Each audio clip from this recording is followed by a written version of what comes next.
And it's half the battle. Yes. Yeah. Oh, dude, actually, I would say it's probably like 80% of the battle. Too many times I've had it the other way around. Yeah. Well, and it's like, oh, this is killer content. Sounds like ass. Yeah. Yeah. Which, Well, and I don't know about you, but like, I have this. Actually, we'll save it for the. okay, there we go. Yeah. Yes. Yes.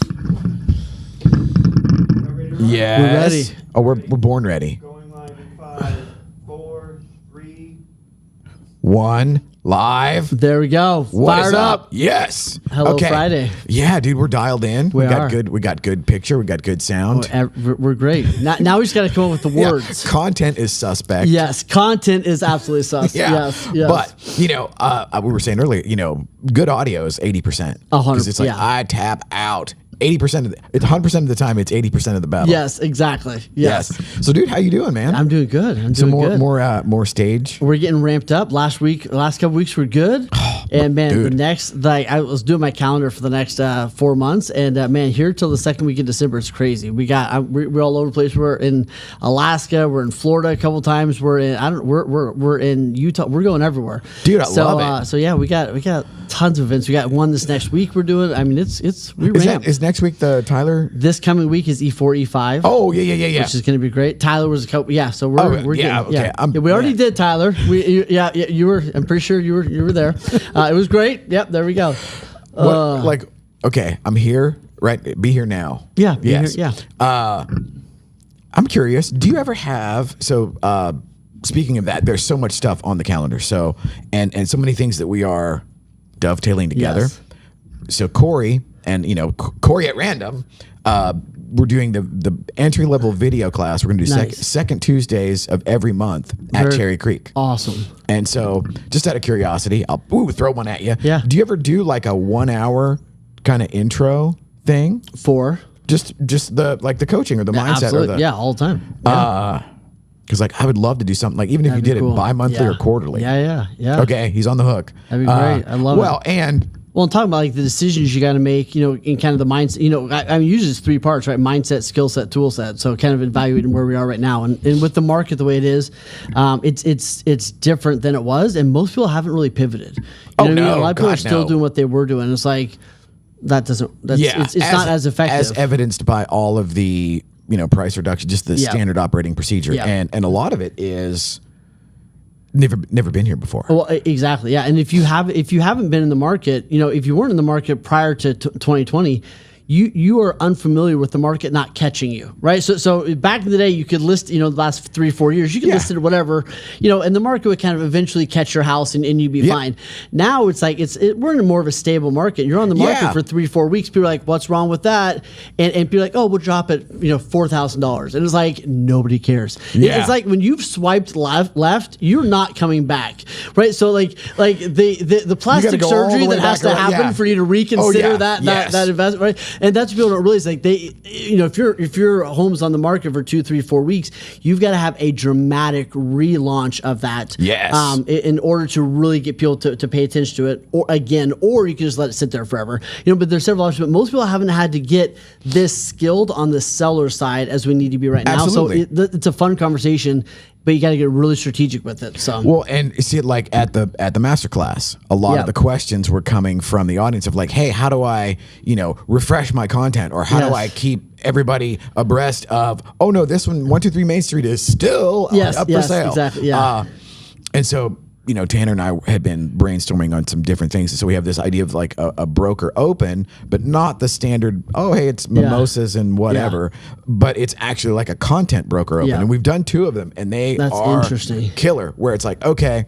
But come check out the house. We're going to help you create some content. Yes. That's sexy as hell. But it has That's to be, awesome. it would dial right into your abundance mindset, or we're like, okay, I can't feel threatened by other agents doing yes. this. Yes, absolutely. Yeah. And so the idea is, okay, so if we set the bar at 15 people, and dude, that's amazing. So what we did 2 times was 15, and then actually more people showed up. So we ended up at one point in time like with 18 or 21 pieces of content. But the idea is we've already shot the listing. So we've already got the standard operating procedure of content where it's like, oh, here's the social media reel, here's the drone footage, here's the whatever. Well, then we bring in people, and like Corey is great at this for like gassing people up to get on camera. Almost like a pep rally where, okay, they're about to go in and fight. Yes, we got this. Okay, you got this, you got this, you got this. And send them in and just You know, go get them. But we lined it up assembly line style because we've already got we've got a puppy. I know. I'm glad it's not translating all the way over, but yes. Yeah, it's tugging my heartstrings. So if I get this doe-eyed look, I'm just looking at Wayne's little cute dog. But we have like 15 to 20 people show up. Yeah. And think of it as like book covers, front cover, back absolutely. cover. And just fill in the middle. Yes. And then we've already got the middle piece done. Yes. And then they create content. And so what that does is that's 15 spheres that your listing is going to go out to that absolutely.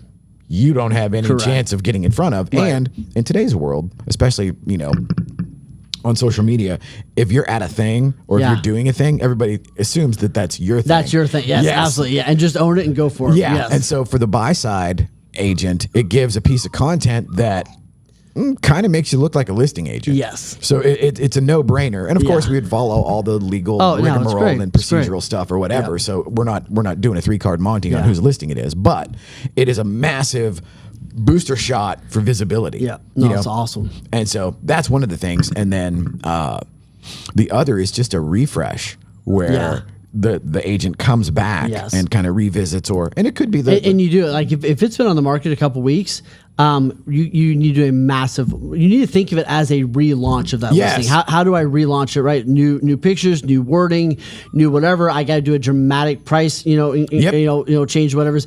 But you can't just kind of chase the market down, which most people are doing. They're just dropping the price down and they're chasing it down, and it's going to be brutal. So you got to get really aggressive with it. I've never seen the market adjust in real time like it has been now. And it's now they say rates are going to, the Fed's going to drop rates next month. Yeah. So we'll see what that does. We'll see. Yeah. But I think too, like, and Grills is Great had a great talk about this last week. But one of the things that I think that they did a great job talking about was don't wait for feedback. Like there's so many agents like put it on the market. Oh yeah. And then they like wait for feedback. Like, oh, they don't like the carpet. It's like, yeah, if you didn't know that when you took the listing, you're an idiot. You know what I mean? Yeah, the carpet or if you are house blind, right, you need to hire a stager to come in and help deliver some of that bad news. Because the reality is so many agents are like waiting for feedback because they don't want to have the tough conversation or they're not educated enough to have the conversation. They don't want to lose the listing. Yes. So you got to get great at having that tough conversation right after that. And that's what they need from you. Hey, carpet's terrible. Hey, this price thing you do it. Hey, we need, like, you've got to get. I'm not saying be unkind, but you've got to do a great job at the beginning and not wait for feedback or hide behind feedback because then it's too late. And if you already know, so this presupposes that the agent knows what they're doing.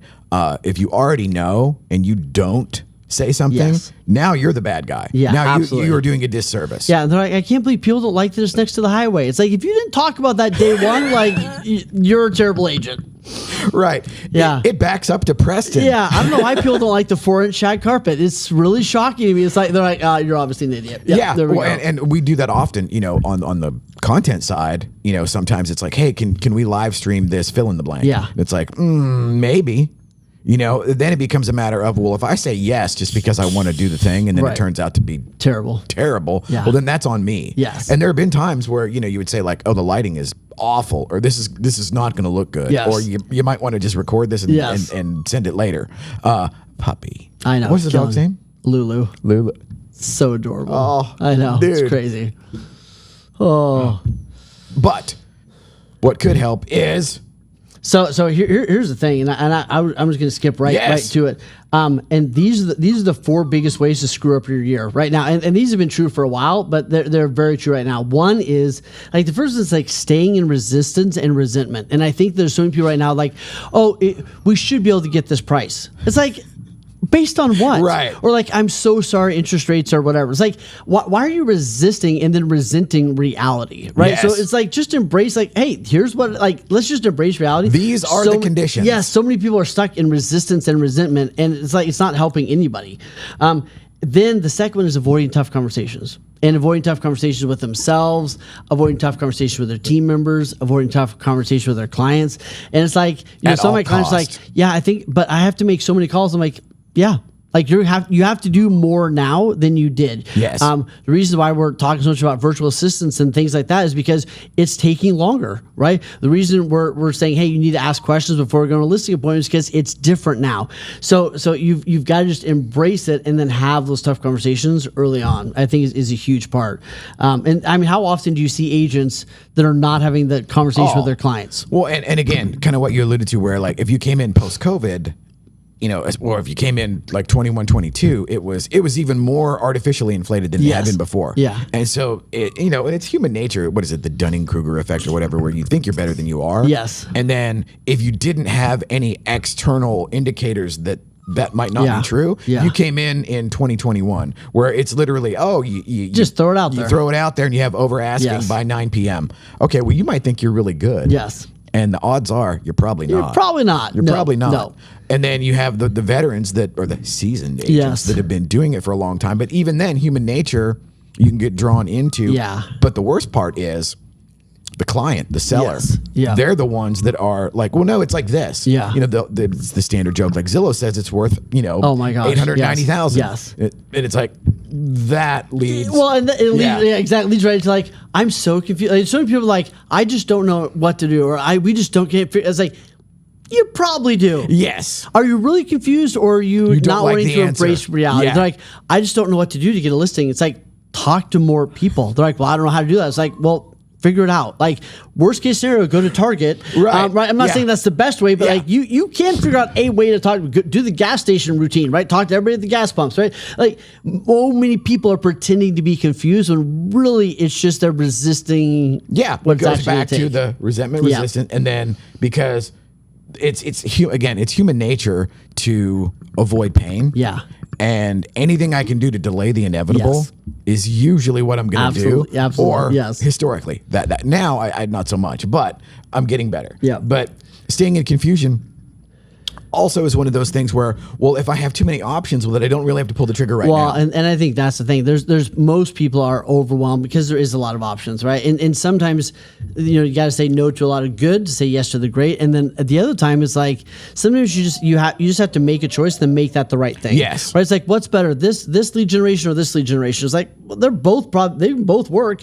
You probably just need to pick one and go make it the best for Yes. you. What I mean? Well, and that's there's tough. there's an element of, well, if I don't pull the trigger, well, then I'm not going to fail. Right. And so Absolutely. And so Yes. then I can just stay confused. And if I'm confused, I don't have to take responsibility for not Yes. taking action. I just didn't know what to do. Yeah. It was Yeah. like, oh, there was just so much going on. Right. I just got so much going on. Yeah. Which is that crazy matrix of, are you busy or are you just frantic? So this is a great story, and I will not say who it was, but yesterday I was doing a coaching call with a client, and she's like, well, her effectiveness and efficiency is not great. Like, it's good. She's getting a lot done, right? More than most people, but it's still not great, right?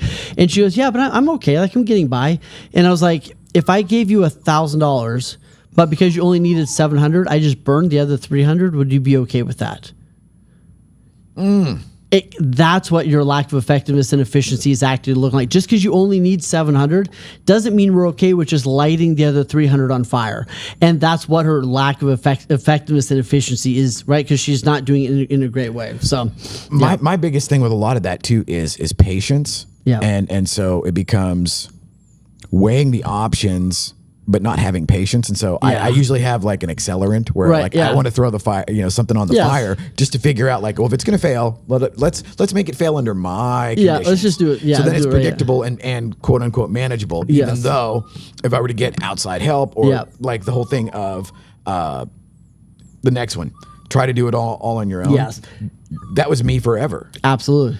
And like there, even like when I'm talking to my investors or what, and it's like, I realized, like, because I mean, oh my God, dude, I think whenever we first started the show, like whenever 18 months ago or whatever, I was in the process of getting my ass kicked by the forensic CPA. Yes. Yeah. Yeah. And I look back and it's like, I still hate everything about that universe. Absolutely. And it was full circle over the last, say, month or so where I realized, oh my God, I was doing everything from chief cook and bottle wash to everything, where it's make the stuff, shoot the stuff, make the stuff, deliver the stuff, invoice, do the business, do the marketing. And then this never ending cycle. It's like for 7 or 8 years I did, well, actually until Cruz came along 4.5 years ago, I literally did everything. Yeah. And then I brought him in. Yes. And now it's like, okay, now there's a junior version of me. And now he does a version of what I do, but then I do everything now for two people. Yeah. There you go. And it just became this like,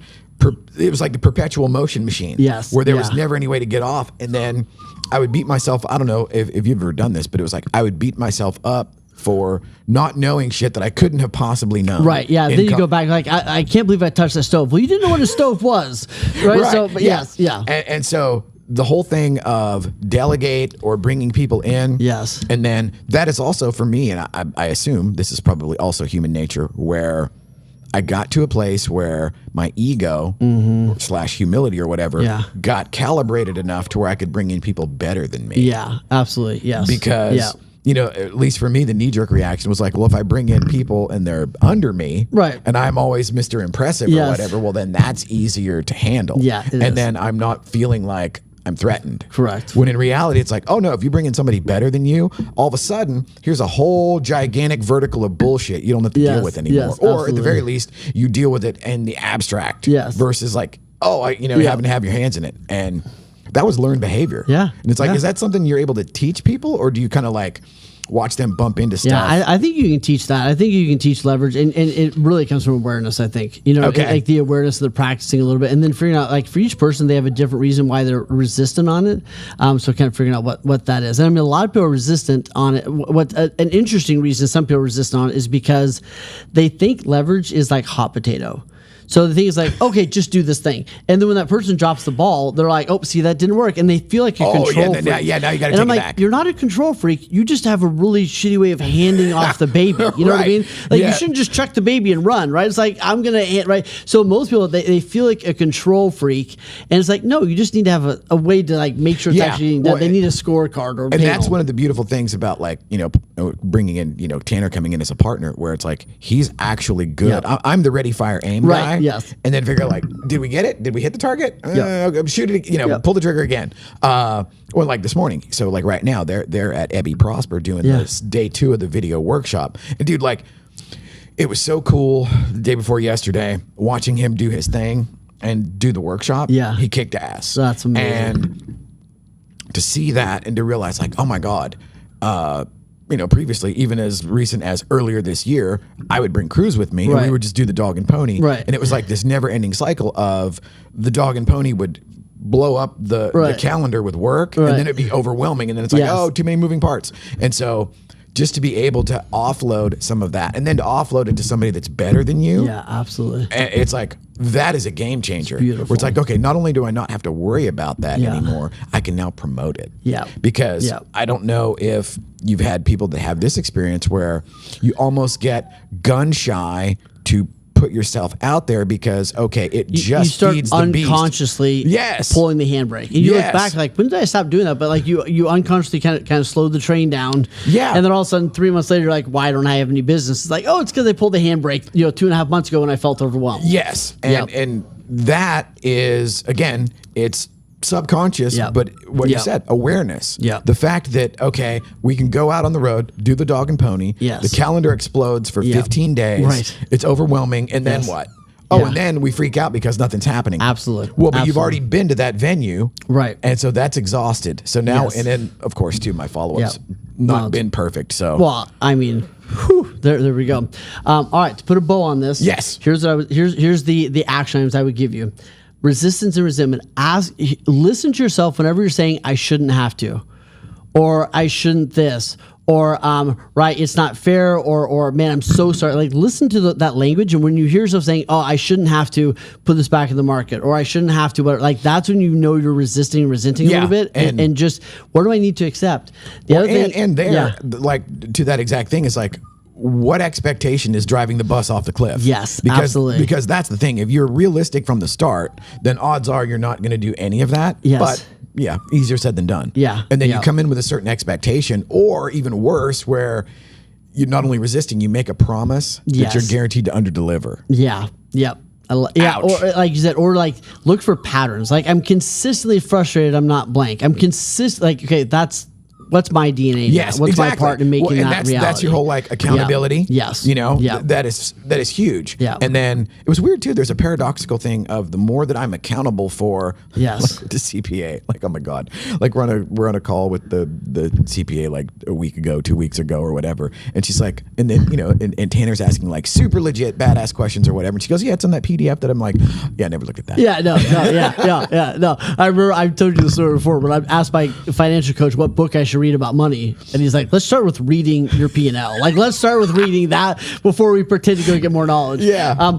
I love tough conversations. So ask yourself the question, especially if you're running a team, what would I say to my team members if I wasn't worried about any fallback, right? Like, am I saying out loud what's in my head? Same thing with your sellers. Like, have you ever walked out of a listing appointment and gone like, that's never going to sell at that price? But like, did I articulate that to them? Yes. Right? So it's like, in my head, I remember one of my coaches years ago, Tony DeCello, and he said something to the effect of, am I saying to them what I'm saying about them in my head? Right? Ooh. Like, so if I've got a client, I'm like, ooh, that's not going to work. Like, I need to say that, right? Or you say, hey, in my perception, I'm worried about this, but am I doing it? And then if you're worried about conversation with yourself, go for a 2-hour walk without your phone and just figure out what comes out. And to tie it back into the AI mastermind, I use chat for like a de facto therapist. Oh my gosh, yes. And so like, dude, I have found in the last 6 weeks, a couple of blind spots that I was completely unaware of. And like there, I'm literally just doing talk to text. Yes. And then I'll hit it. And then I'll say like, from the POV of a clinical PhD psychologist or whatever, expert in, business management or mindset, right? Diagnose like, what am I missing here, or why does this piss me off? What are my blind spots? And boy, that's a it's so helpful, so helpful. Yeah, but you have to be willing to like actually. It's like you can't sugarcoat it. It's exactly what you said. Correct. You can't tell it the bullshit you're telling the client. Yeah, the output's only as good as the input. So, and that's what I tell my clients. I'm like, when we talk about coaching is a co-dance, meaning like it's not a one-way conversation. Like we got to do this thing together. Yep. And what makes me probably more frustrated than anything is when I find out something that I wish they would have told me 6 months ago. And they're like, oh, well, I had a really hard, either whatever it is. I'm like, this is what we're here for. Let's have these, let's have these conversations. Number 3, staying in confusion. Like, where am I pretending not? What am I pretending not to know? Am I pretending not to know? I just need to make more phone calls. Ouch. Am I pretending not to know that I'm taking overpriced listings? Like right now, there's a price you can justify, and the price is actually going to sell at. Well, I love what you said about like, am I telling them what I'm thinking about them in my head? Because the idea of I'd done it before, back in my previous life as a mortgage guy, where you get everything, and it's like, well, I don't have a deal. So I take a deal to have a deal. Yes. Ugh. Well, and right now I would do this. Every listing you take, write out a $3,000 check every time, and go like, hey, am I willing to bet this $3,000 check that this is going to sell in the next 2 weeks? And if you wouldn't write that $3,000 check, you probably either shouldn't take the listing or you need to have a different conversation, because every listing is costing me at least $3,000. And there's way too many people that are taking listings unconsciously writing $3,000 checks, and there ain't no way it's going to sell in the next 3 or 4 weeks, whatever that needs to be. So I think that's a big one. Get out of confusion. Anytime you hear yourself saying "I don't know," it's like pause. Talk it out with ChatGPT. Yeah, call your coach. You might. Yeah, you probably do. Yeah. Yep. And then, man, do it on your own. Start making that list of do not do's. What are the things I would love to not do? Or if you're running a team or an organization, one of my favorite things to have my clients do is write an org chart 1 year from now. What would you love without any names? Right. What would I love my my business to look like a year from now? Don't have any, if you try to write names of like who's going to do what, like it gets weird. But just get a vision of like, hey, here's what I would love. My life would be badass, and include on there the guy that does the yard, include on there maybe the housekeeper, include on there the bookkeeper, right? All of these people, the therapist, would be like, what's your life and business org chart need to look like for you to go, this is absolutely phenomenal. Oh, dude, I so need to do that. Yes. See? Build a studio, have a show. There we go. Dude, you're awesome. Dude, okay, so then finish us out with mindset, skill set, and effort. Man, I think you can have anything you want in life when you get your mindset, your skill set, and then you take action, right? Like it comes down to what's my mindset, getting your head in the right place. So if there's anything you're not getting, like, so let's just talk about money. My mindset around money was messed up. Same. Right, and I'm still working on that because it's really ingrained. And it also hits that. like some sort of lizard brain. Yes, I call it Midwest syndrome. Right, I got Midwest money syndrome. Right, but like is my mindset in the right place? And then it's like, okay, well, I want to work on my mindset. Then I got to go get skill. Part of the reason I was afraid of money in a sense is because I just didn't have the skills. I didn't know. I was like, talk to me like I'm in third grade and teach Yeah. me how to go through a P&L, right? I just didn't have the skill to be good at it, right? I still don't want to look. And then you just got to take action. So right now, if there's anything you don't have, it comes down to is where's my mindset? Am I skilling up in this area? And then am I just out there taking action? The effort thing is almost the missing piece that a lot of folks don't actually Yeah. look at from the standpoint of it has absolutely been the biggest movement generator in everything I've ever done. Yeah. Just from the simple fact of like suit up and show up. Yeah. And then take it from there. But like Ashley and I, Winning Women's Wednesday, Ashley and I often say like, yeah, we went to the thing and then that spider webbed out 7 years later, came all the way back around the barn. Yep. And if I hadn't been there then, Yes. this connective tissue would not exist Yes. now. But if I had been like, well, why do I want to go to that? Or Yeah. that's bullshit or whatever. Yeah. Well, then you would never know that, because it was like Yeah. I would tell. It's like you had to get on the field, then you had to swing. Right, Yes. it's like getting on the field is not enough. Yes. Getting on the field and taking the swings is a big part. And of it. I would tell my guys too, whenever like they would get upset or frustrated or, resentful at client X or whatever. It's like, okay, well, the move is not to win the argument right now and bury them because technically you could Sure. be right. Yeah, go However, you don't know how much that is going to poison the well, and Yeah. nobody will ever call you 18 Right, months from now and go absolutely. like, hey, I just wanted to give you the running list of jobs you didn't get. Yeah, exactly. Yes, yes, And, yeah. and so the idea of suit up, show up, do whatever you can, Yeah. and then what like the whole reflection and intention thing where it's like, okay, absolutely, yeah, like intentionality, action, and then reflection is so Boom. huge. And most people, most people are just taking action, let alone being intentional and then reflecting. So Well, and, yeah, and I can say without a doubt, I am so grateful now that I just didn't quit. absolutely, yeah. It's like the vast majority of everything that we do, everything that is happening now is because I just didn't quit. Yeah. And now I don't know if that's because I have the stamina to eat more shit sandwiches than everybody else. But I'll close it out with this. Like a week ago, we're doing the CPA thing, and it's like I realized, holy shit, almost everybody that I know that has like an established, family, work, balance or whatever, wouldn't have been able to eat the shit. So all of a sudden I had this sense of gratitude of like, Yes. wow, okay, I've been a workaholic bachelor because like, whatever isms I had translated into workaholism.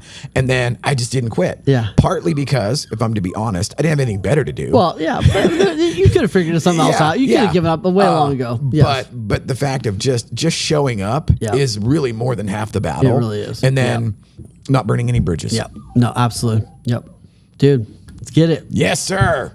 Fired up. Take action. I'm fired up, and we're going to circle back on that 1 hour. I'm excited to go back to the rest of. We got some really good stuff for next week. It's gonna be great. Cool. Yeah, dude. And